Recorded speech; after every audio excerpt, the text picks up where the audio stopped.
Olá, boa noite. Eu sou William Galvão e começa agora o Jornal da Justiça desta quinta-feira, 10 de agosto. Supremo Tribunal Federal atende a pedido da PGR e determina que redes sociais informem postagens do ex-presidente Jair Bolsonaro relacionadas aos atos antidemocráticos de 8 de janeiro. Esse é um dos destaques de hoje e você acompanha também nesta edição. Plenário do STF julga 4 ações que questionam as regras que instituem o juiz das garantias. Ministro Cristiano Zanin extingue processo contra acusados de estelionato por ausência de representação da vítima. E ainda, Superior Tribunal de Justiça adere a acordo de cooperação para assegurar pleno acesso à justiça na Amazônia Legal.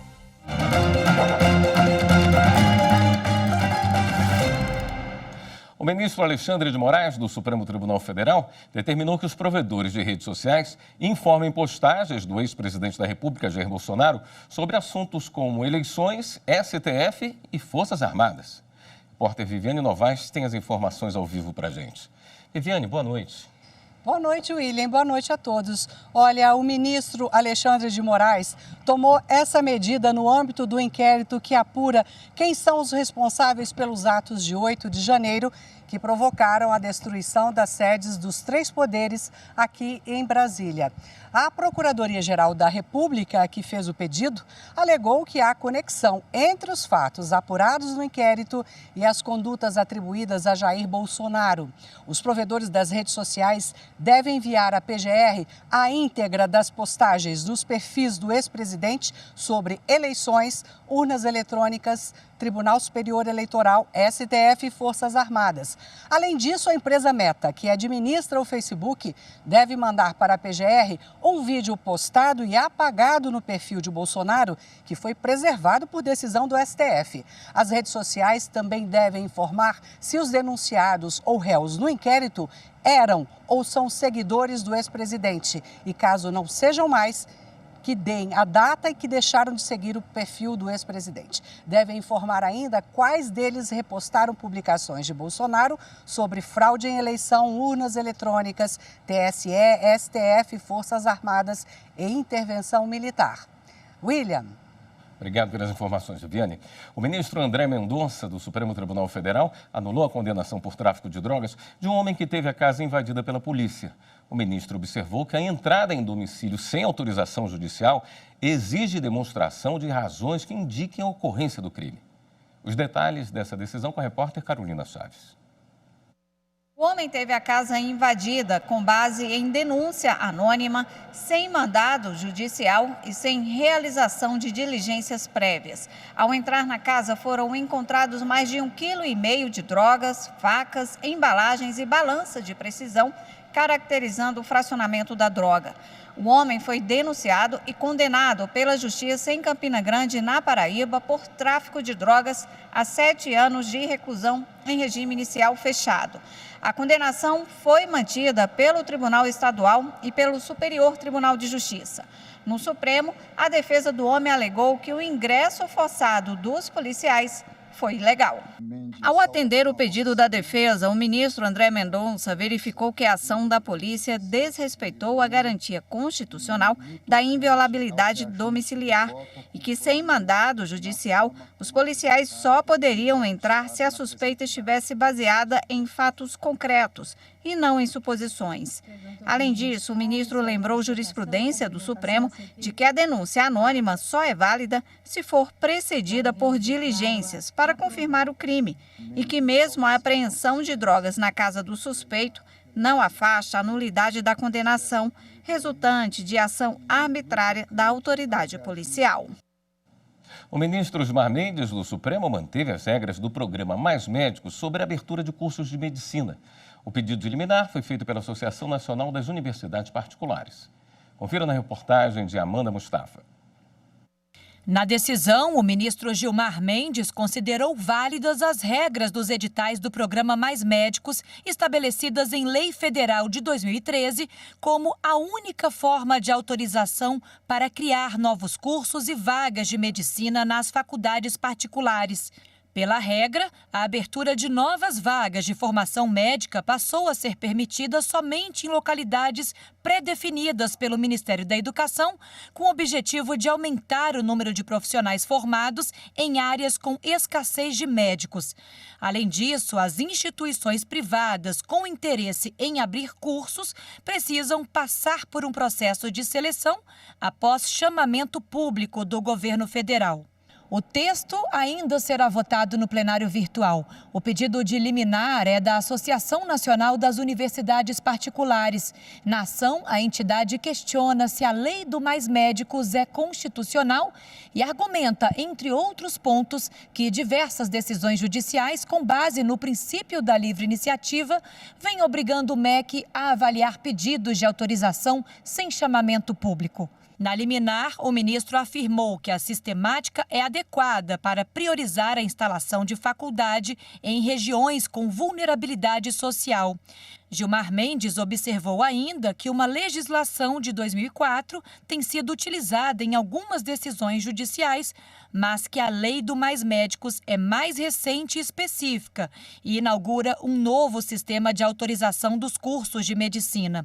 A decisão do ministro mantém o funcionamento dos cursos de medicina já instalados por decisões judiciais com base na lei de 2004.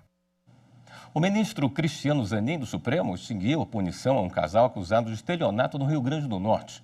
Foi o primeiro caso julgado pelo ministro no exercício do cargo. Viviane Novaes. O casal foi denunciado por obter vantagem ilícita de uma mulher. Pediu R$14 mil a ela para revalidar o diploma de fisioterapeuta obtido na Alemanha e também para regularizar terrenos que a vítima tinha em Ubatuba, São Paulo. A primeira instância da justiça condenou o casal por estelionato, mas depois disso, a vítima desistiu da ação. O Tribunal de Justiça do Rio Grande do Norte, então, extinguiu a ação penal. Mas o Ministério Público Estadual recorreu dessa decisão, o que levaria o caso ao Superior Tribunal de Justiça e ao Supremo.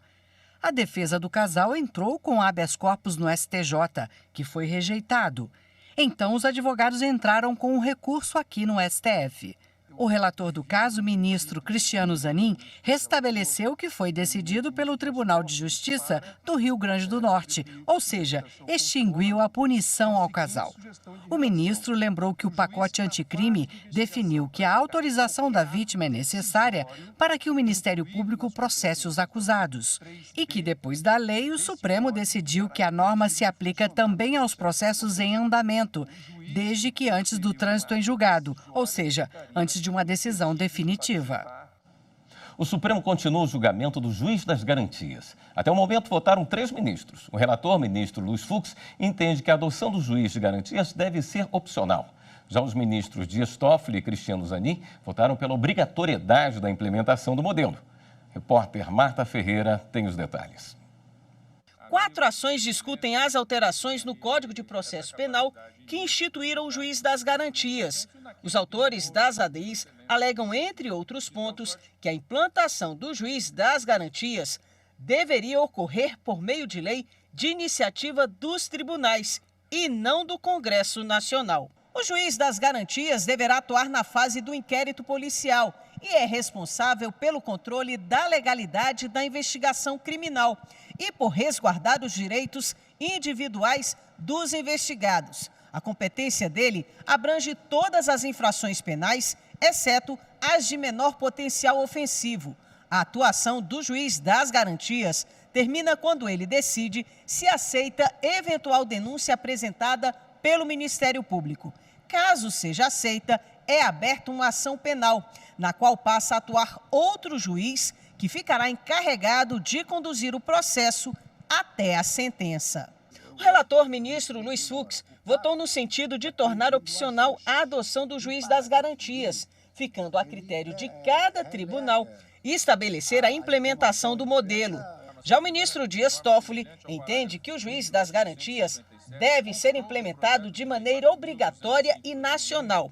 Ele propôs um prazo de 12 meses para que entre em vigor. Na retomada do julgamento, Toffoli concluiu o voto. Entre os pontos tratados, o ministro chamou a atenção para as alterações relacionadas à atuação do Ministério Público.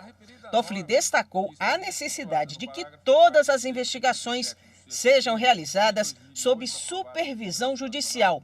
Nesse sentido, propôs o seguinte: fixação de prazo de até 30 dias. E, como disse na sessão de ontem, estou aberto, se houver maioria, para a discussão deste prazo, ampliação eventualmente, talvez seja realmente necessária, como já pensado no dia de ontem.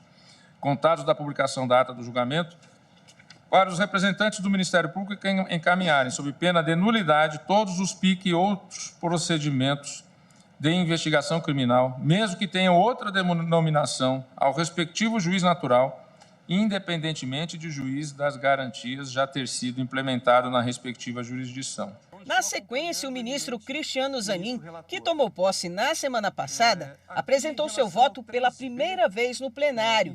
Ele começou destacando a importância do juiz das garantias para o combate à injustiça. Nesse sentido, Zanin seguiu em parte o voto do ministro Dias Toffoli, entendendo que o modelo é constitucional e deve ser obrigatória a sua implantação. Estou convicto que a existência do juiz de garantias poderá efetivamente mudar o rumo da justiça brasileira, pois ao garantir à população brasileira maior probabilidade de julgamentos imparciais e independentes, permite-se que o sistema penal seja potencialmente mais justo.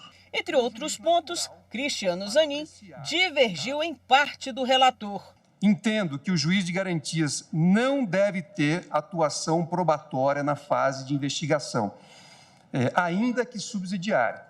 E aqui não identifico no artigo 3A qualquer vício de inconstitucionalidade e até mesmo pela experiência concreta que temos de outras disposições que prevêem atuação subsidiária do juiz, mas que na prática isso não acontece. Por exemplo, o artigo 212 do Código de Processo Penal prevê a inquirição do juiz de forma subsidiária. Só que nas comarcas e juízos de todo o país, o que vemos majoritariamente, na minha visão, é o juiz muitas vezes conduzindo a investigação ou a instrução da audiência. Então, na minha visão, não identifico nenhuma inconstitucionalidade nesse dispositivo. Entendo que os juízes das garantias devem incidir para os processos afetos ao tribunal do júri, à justiça eleitoral, casos de violência contra a mulher e ainda na justiça militar. Depois do voto de Cristiano Zanin, o julgamento foi suspenso e será retomado na próxima semana. A seguir, a manifestação do ministro Alexandre de Moraes, do TSE, sobre o assassinato do candidato à presidência do Equador. Voltamos em instantes.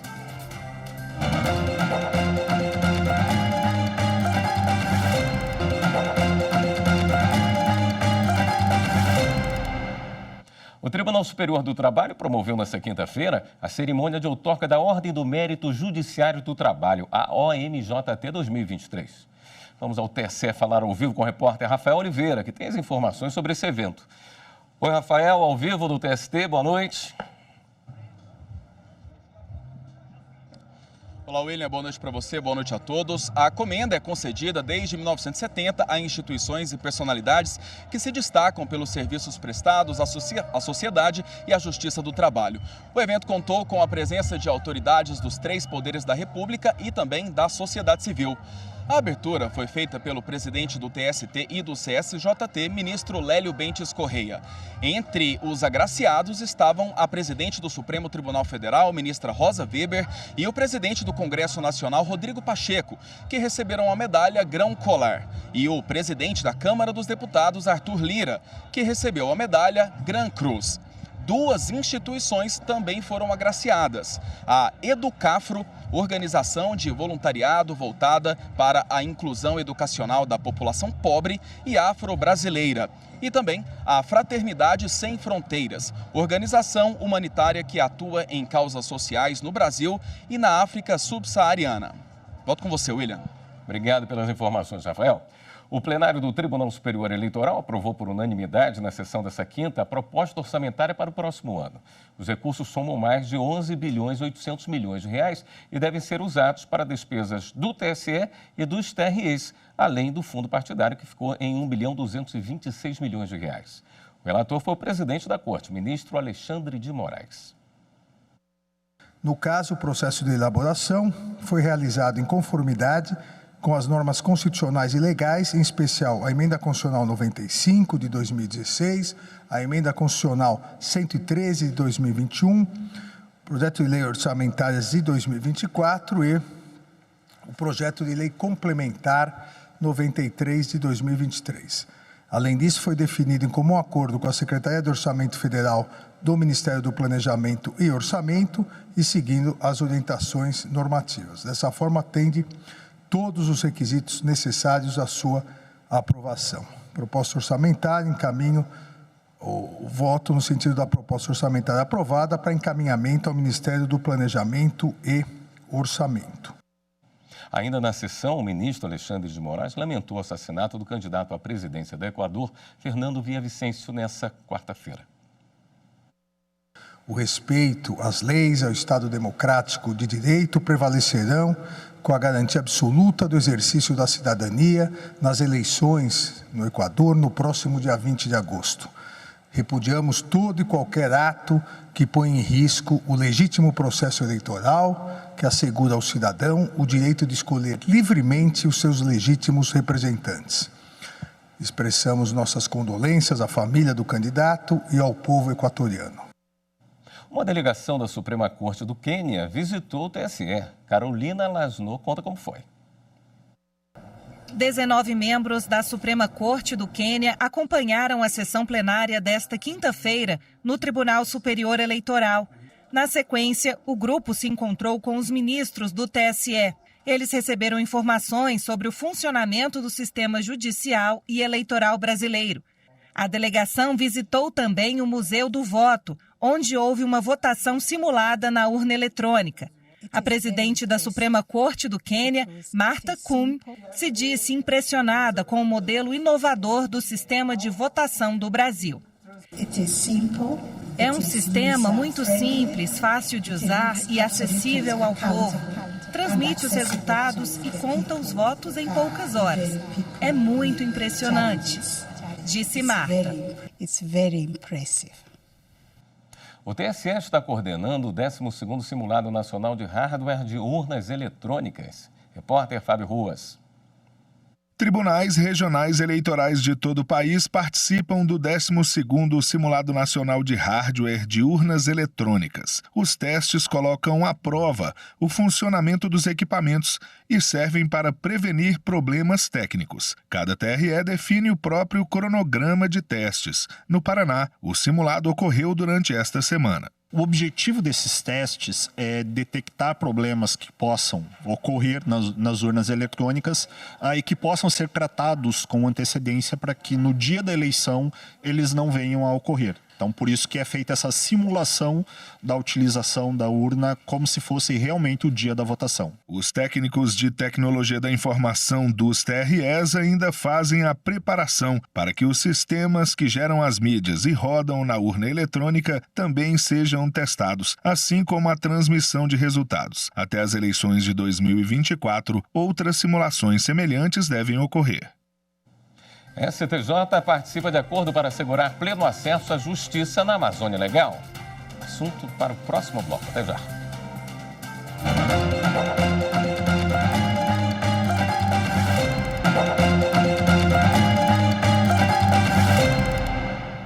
O Superior Tribunal de Justiça participa de um acordo para assegurar pleno acesso à justiça na Amazônia Legal. Vamos acompanhar na reportagem de Kátia Gomes. Levar cidadania a quem não tem. Essa é a ideia do projeto Justiça Itinerante Cooperativa na Amazônia Legal, que vai atender pessoas com pouco acesso a serviços básicos do poder público. Essa força-tarefa foi firmada pelo termo de Cooperação Técnica 3 de 2023, que tem a participação do Conselho Nacional de Justiça, Conselho da Justiça Federal, Conselho Superior da Justiça do Trabalho e do Conselho Nacional do Ministério Público. Órgãos do Poder Judiciário, como o Superior Tribunal de Justiça, do Sistema de Justiça e do Poder Executivo Federal, Estadual e Municipal, também aderiram ao acordo. O que se vê na Amazônia é a falta do serviço público por conta da dificuldade logística. Então, só de uma forma integrada é que a gente consegue prestar melhor, porque no mesmo momento aquele cidadão ele vai ter um pool de serviço à sua disposição e também a gente consegue otimizar custos, porque não é fácil chegar em algumas localidades da Amazônia. Mais de 30 órgãos estão participando do mutirão que vai ser realizado em São Félix do Xingu, no Pará, entre os dias 17 e 21 de julho. O município está localizado a 1.050 quilômetros da capital do estado e faz parte da Amazônia Legal, a área que corresponde a cerca de 60% do território brasileiro e engloba os estados do Acre, Amapá, Amazonas, Mato Grosso, Pará, Rondônia, Roraima, Tocantins e parte do Maranhão. Com a implementação dos serviços da Justiça Itinerante, o Poder Judiciário vai poder propor aperfeiçoamentos relevantes para ampliação do acesso à justiça e para a prestação jurisdicional para aquelas pessoas que se encontram em condições de vulnerabilidade econômica, social e geográfica. Por causa da dificuldade em se chegar ao município de São Félix do Xingu, a juíza auxiliar da presidência do CNJ explica que as demandas vão ser atendidas durante os 5 dias de visita na região. As ações serão recebidas na itinerância e na própria itinerância elas serão julgadas. Então, naquele mesmo momento, a ideia é que se recebam os pedidos previdenciários e também haja o julgamento deles. Tanto que aí tem um grande apoio do INSS, que ele vai levando uma equipe para fazer toda a pesquisa relacionados àqueles segurados, para fornecer elementos para os seus representantes, que são os procuradores federais, para que eles atuem ali naquele feito. A partir de 2024, o projeto deve ser ampliado para 2 cidades visitadas por ano. O Poder Judiciário de Mato Grosso e a Associação Mato Grossense de Pesquisa e Apoio à Adoção promoveram um curso preparatório para quem tem interesse em adotar uma criança ou adolescente. Confira na reportagem de Carlos Celestino. Aos 38 anos de idade, a Lúcia, que já possui filho biológico, deseja aumentar a família com a realização de um sonho de juventude, ser mãe adotiva. Junto com o esposo, eles e outros pretendentes à adoção participaram do 6º módulo do curso oferecido pelo Poder Judiciário de Mato Grosso, em parceria com a Associação Mato Grossense de Pesquisa e Apoio à Adoção, a Ampara, realizado na Escola Superior da Magistratura. A gente, no primeiro momento, fizemos o curso com a intenção de um perfil de bebê e hoje o nosso perfil aumentou, né? Em razão do curso, a gente aumentou o nosso perfil para até 7 anos e também para ser irmãos. Então, assim, a gente está aberto à quantidade de filhos que o Senhor nos designar, nos proporcionar. Durante a capacitação, que também contou com a participação de familiares dos pretendentes à adoção, foram abordados os principais eixos temáticos, como o princípio da proteção, amor e educação, além de outros fundamentos bases para a garantia de uma família forte e consolidada com o filho adotivo. A lei, o Estatuto da Criança e Adolescente, tem os requisitos para a pessoa que quer adotar uma criança. Nesses requisitos, além da documentação que tem que ser apresentada, é obrigatória a participação num curso preparatório para a pretendente adoção. Então, essa pessoa tem que participar do curso e ela vai anexar o certificado desse curso no pedido de habilitação à adoção. Que aqui ele tem uma noção do que é realmente a adoção. Ele tem a noção jurídica, nós temos um módulo que nós falamos tudo sobre a parte jurídica, como essa criança vai chegar até ele, quais são os documentos necessários, então ele sai daqui já esclarecido. Esse trabalho que a Ampara vem desenvolvendo há muitos anos, né, com bastante experiência e conveniada ao Tribunal de Justiça e ao Governo do Estado, é fundamental para que todas as pessoas possam compreender todos os aspectos que envolvem a adoção. O que é essa convivência familiar? O desejo, o interesse, as vantagens e todas as dificuldades que tem nesse processo. De acordo com dados do Sistema Nacional de Adoção e Acolhimento, o SNA, somente em Mato Grosso, cerca de 490 crianças e adolescentes estão vivendo em um dos 565 abrigos. O número de pretendentes à adoção ainda é tímido, com apenas 61 pessoas cadastradas no processo para serem pais adotivos. A Paula, mãe biológica do Gustavo, de 11 anos, também está no processo para se tornar mãe de filho adotivo. Ela conta que os pais têm irmãos adotivos e que o amor e interesse pela adoção foram incentivados também por uma amiga que não conseguiu engravidar e decidiu adotar. Eu cedi meu útero para gerar um bebê para ela, mas infelizmente a gestação não vingou, enfim. E aí ela partiu para adoção, fez o curso e me incentivou, né, na verdade, com a história dela, a adotar uma criança, né? E aí eu me dispus também, conversei com ele e ele aceitou, né? Nós somos uma família. Infelizmente, hoje eu estou sozinha, né, com o meu filho, mas acredito que o amor que une a gente também pode acolher essa nova criança. Esta edição do Jornal da Justiça fica por aqui. Uma ótima noite para você. Até amanhã.